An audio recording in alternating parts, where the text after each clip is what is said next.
Hello, welcome to this podcast series, Lifelong Learning with Dee. My name is Dee, a UK-based Transformational and Mindset Coach. I help people with personal growth and development as well as career change. In this podcast series, I will explore various subjects such as coaching, spirituality, and personal growth and development. So in today's episode, since we're in the Pisces season where we'll publish this, let's do something mystical. I'm going to give you a brief introduction of tarot, and I will go through the first 12 major arcana cards with you, what each card means, and how do we interpret them. So first thing first, what is tarot? Tarot is an ancient divination that began in the 14th century Europe. It is a language of symbols that trigger profound feelings within us and connect us to childish scenes and collective dreams. It is also a wonderful tool for self-discovery, psychological awareness, and spiritual awakening. It is a mirror of the human soul.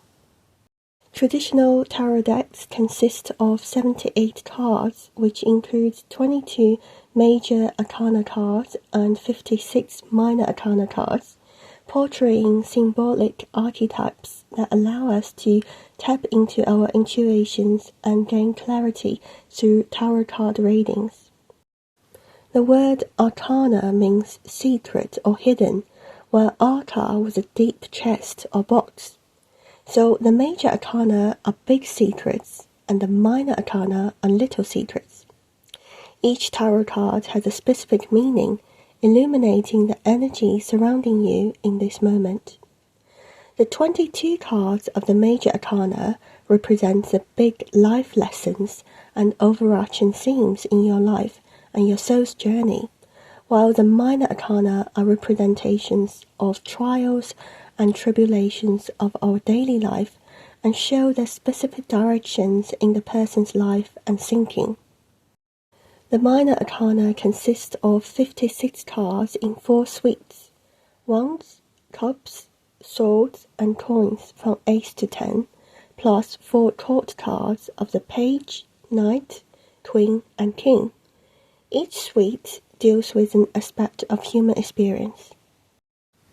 With regard to 4 different suites, the wand represents passion, inspiration, spirituality, and willpower, and it is associated with the element of fire. They rule over the spiritual side of consciousness and address your core self or life force, your personality, ego, and energy, both internal and external. And then the cups are associated with the element of water, which is all about emotional life, love, relationships, and connections. They also deal with the unconscious, creativity, and intuition. Cups often make reference to your spontaneous responses and habitual reactions. Moving on to swords, which are associated with the element of air. It rules over intelligence, logic, truth, ambition, conflict, and communication. In readings, they often speak of the power of the mind, which, like the sword itself, is double-edged. It can be used both to help and to harm. And the 4th suite is called the suite of pentacles or coins, which is associated with the element of earth. They deal with the material aspects of life, money, work, environment, the body, and physical health. They represent your long-term future, career, luxuries, sensuality, security, business, and finance. So that is a very brief introduction of tarot. Now I'm going to go through the first 12 major arcana with you, and if there is any further interest, I will make another episode and go into details of the rest of the major arcana and other areas. So before we start, I do want to clarify a term called reversed position or reversed card. So if you draw a card or lay it out and the picture is upside down facing you, then that is called reversed card or reversed positioning. And most tarot readers consider reverse cards to mean the quality or energy of their card is lacking in some way. And if you're a beginner, don't worry about the reverse meaning or think of them as negative. Okay, so the very first Major Arcana card is called the Fool. The Fool represents new beginnings, adventure, and personal growth. However, the Fool is smarter than you think. Even though it appears as if he has no idea what he's doing, he knows that deliberating for too long will only hold him back. This card reminds us that sometimes resistance is more foolish than risk. Imagine yourself at the outset of a journey, not sure where it might take you. Call on your inner free spirit and take the plunge. You might feel underprepared, but the Fool is a reminder that you have everything you need. Throw caution to the wind and greet life with a sense of wonder and awe, with the trust and innocence of a child. If it is in a reverse position, it could mean that something is holding you back. Step forward with confidence that the universe will catch you. Be aware of acting recklessly and be mindful of the impact of your adventure seeking on those around you. The next one is the Magician, which is associated with the element of air, and it is all about creativity, action, and willpower. Traditionally, the Magician reaches one hand up to the sky and the symbolic world, and the other to the ground and the material world. When imagination, ideas, and reality merge, we create magical results and a sense of achievement. When you draw this card as a daily card, for example, it's time to juggle with ideas, adapt to changing circumstances, and find the proper way to act. In traditional tarot decks, the Magician also represents a masculine creative energy. The Magician also brings the power to manifest your goals. Establish a clear vision of what you want to achieve. Harness your willpower and be focused. You can supercharge your creativity and make your dreams come true. When this card is in a reverse position, that could mean that something is stopping you from reaching your goal. Be clear about what you want and exactly why you want it. Now, moving on to the next one, the High Priestess, which is a feminine card. It is archetype of all that is unknown, mysterious, and unconscious, and it is associated with the element of water. The High Priestess sits at the threshold of the conscious and unconscious mind. She calls you to explore the mysterious, hidden aspects of experience. The world is not merely as it seems on the surface. If you seek spiritual illumination or divine wisdom, now is the time to connect with your intuition and ask for the guidance of your inner voice to access a deeper expression of knowledge. Tap into your feminine energies, compassion, and empathy. When it is in a reverse position, it could mean that the noise and the drama of the outside world may be deafening you to the sound of your inner voice. Perhaps you hear, but don't trust it. Find a quiet space, meditate, and let it speak. Now we're going to look at both the Empress and the Emperor cards. The Empress card represents the earthly pleasures of the world and the creative and fertile aspects of the feminine spirit. This is the ultimate Earth Mother archetype, generous and giving, and when you draw this card as a daily card, you can be assured of progress in any plan, however daunting it may seem. The Empress also emphasizes your need to stay grounded, to not lose touch with the natural rhythm of life and the sensuality of the world around you. This symbol encourages you to embrace the worldly as well as the intellectual or spiritual. When the Empress card is in a reverse position, it could mean that you may be neglecting your emotional and spiritual needs, perhaps to put others' needs before your own, or because you're focusing on the mental and material aspects of life. So please take care of yourself. Now moving on to the next one, the Emperor card.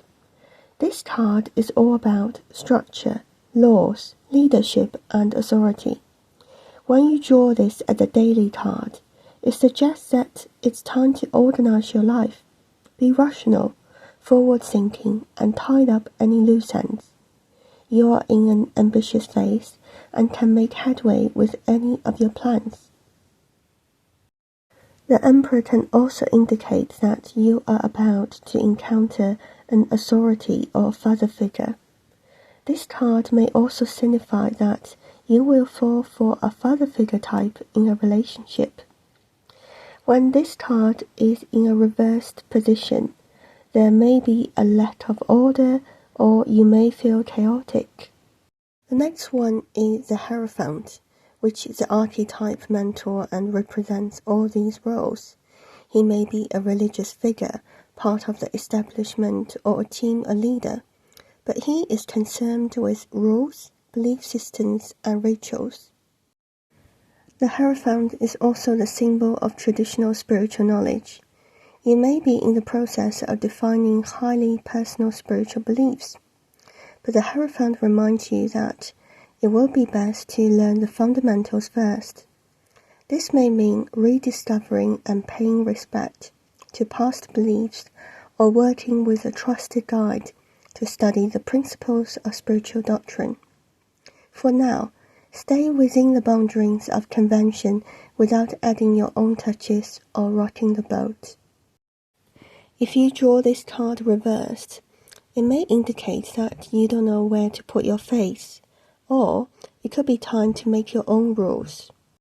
The next one is the Lover's card, which is associated with the element of air. The Lover symbolizes a perfect, harmonious connection with another person, an intense bond based on absolute trust and total honesty. It's usually romantic, but can be a deep, loving relationship with a family member or a close friend. The card also can represent a difficult choice, a fork in the road that will test your deepest belief. What will you stand for? And please don't choose based on fear or guilt.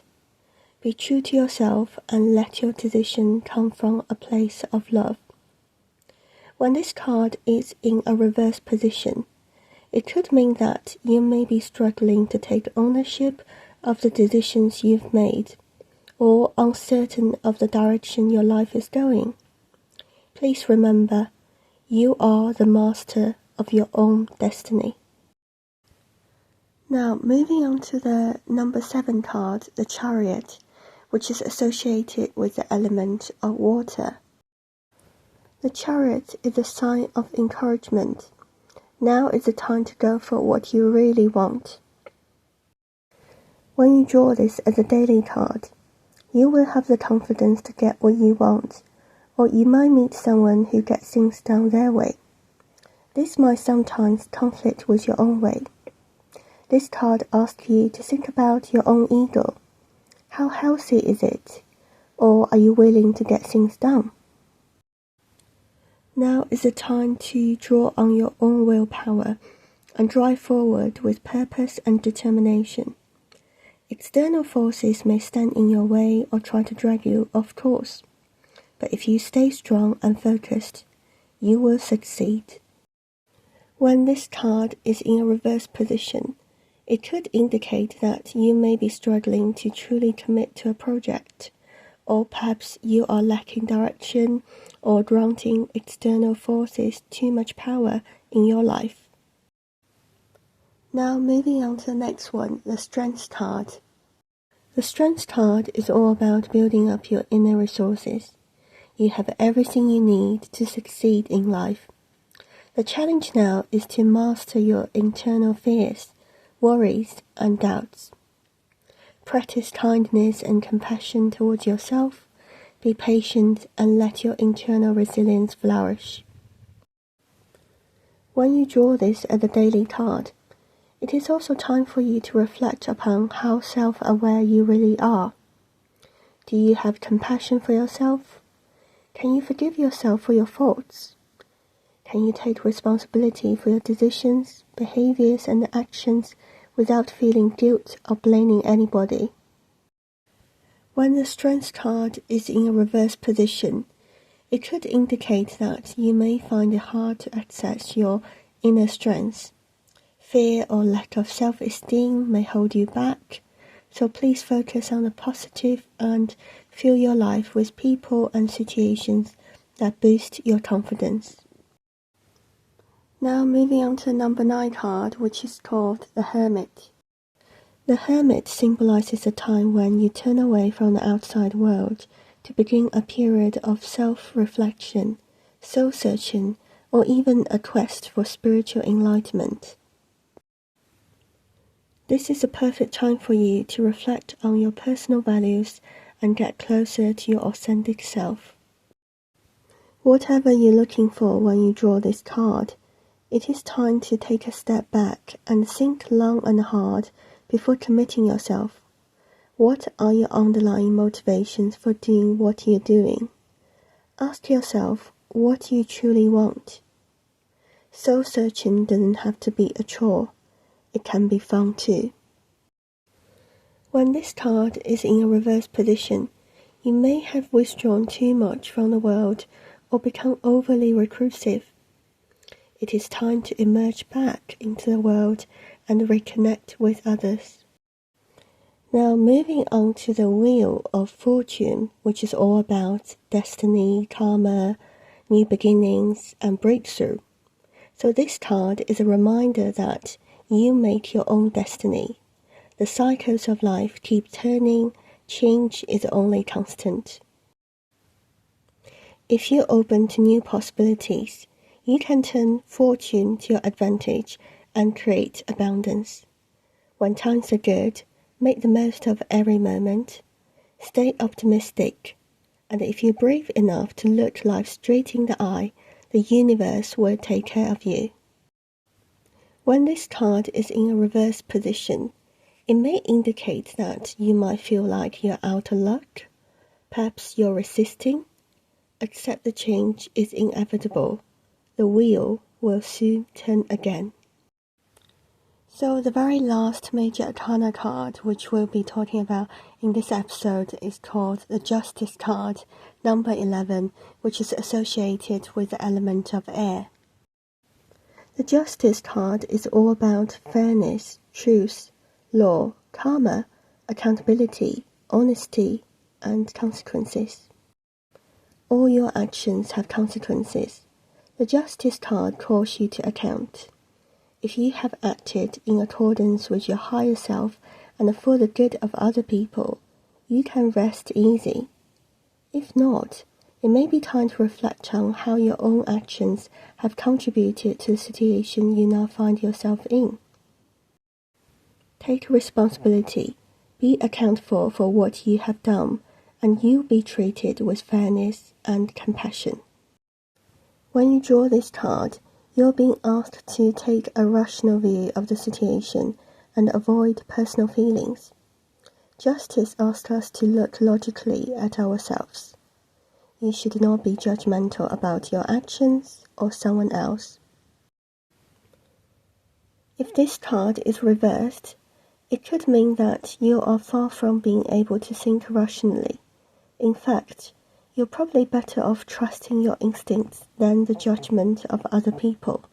So that has brought us to the end of this episode, and I hope that you enjoyed it and find it interesting. If you have any feedback or comment, please feel free to get in touch with me, and I'd love to hear from you. So have a lovely weekend, take care of yourself as always, and I will speak to you in my next one. Bye for now.